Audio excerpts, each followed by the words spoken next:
আসসালামু আলাইকুম প্রাণপ্রিয় চাকরিপ্রার্থী ভাই ও বোনেরা, আশা করি আপনারা সকলে ভালো আছেন। আমিও ভালো আছি। গণপ্রজাতন্ত্রী বাংলাদেশ সরকার সাংস্কৃতিক বিষয়ক মন্ত্রণালয় প্রত্নতত্ত্ব অধিদপ্তর এখানে কিন্তু আজকে এই মাসের রানিং মাসের কিন্তু 18 তারিখ রোজ শনিবার কিন্তু বিভিন্ন পদের 13 থেকে 20 নম্বর পদের বিভিন্ন পদের কিন্তু এই প্রত্নতত্ত্ব অধিদপ্তরের বিভিন্ন ক্যাটাগরি পরীক্ষা অনুষ্ঠিত হবে। আজকে আমি এই ভিডিওতে সেই পদের পরীক্ষার সংশ্লিষ্ট বিষয় নিয়ে আলোচনা করব এবং সেই পদের সাজেশন সংক্রান্ত সকল বিষয়ে আলোচনা হবে। তাই আপনারা যারা আমার ইউটিউব চ্যানেল থেকে আমার ভিডিওটা দেখতেছেন, অবশ্যই আমার ইউটিউব চ্যানেলটা সাবস্ক্রাইব করে রাখবেন। ফেসবুক পেজ থেকে ভিডিওটা দেখলে অবশ্যই ফেসবুক পেজটা ফলো করে রাখবেন। চলুন ভিডিওটা শুরু করি। সংশ্লিষ্ট সকলের অবগতির জন্য জানানো যাচ্ছে যে আগামী 18/5/2024 তারিখ বেলা 2টা 30 প্রত্নতত্ত্ব অধিদপ্তরের রাজস্ব খাতভুক্ত 13 থেকে 20 নম্বর গ্রেডে মোট 48টি শূন্য পদের নিয়োগ লক্ষ্যে লিখিত পরীক্ষা অনুষ্ঠিত হবে।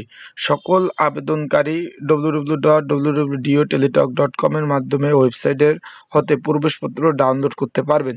লিখিত পরীক্ষার ভেন্যু এবং আসন বিন্যাস পরীক্ষা শুরুর 48 ঘন্টা পূর্বে SMS ও আপনার তাদের ওয়েবসাইটের মাধ্যমে জানিয়ে দেওয়া হবে। একই সাথে তাদের যে ওয়েবসাইট রয়েছে www.doateletalk.com এর মাধ্যমে আপনারা জানতে পারবেন।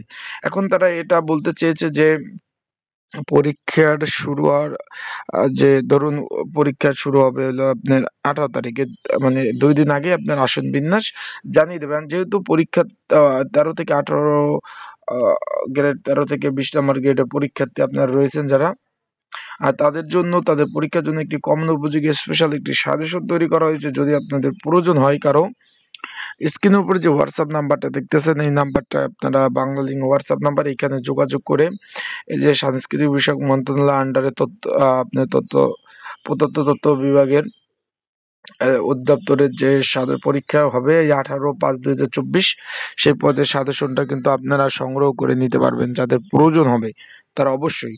আর আপনারা যারা এখন পড়তেছেন, যারা পরীক্ষার্থী আছেন তারা অবশ্যই প্রিপারেশন নেন, যেহেতু পদ সংখ্যা কম কিন্তু পরীক্ষার্থীর সংখ্যা বেশি।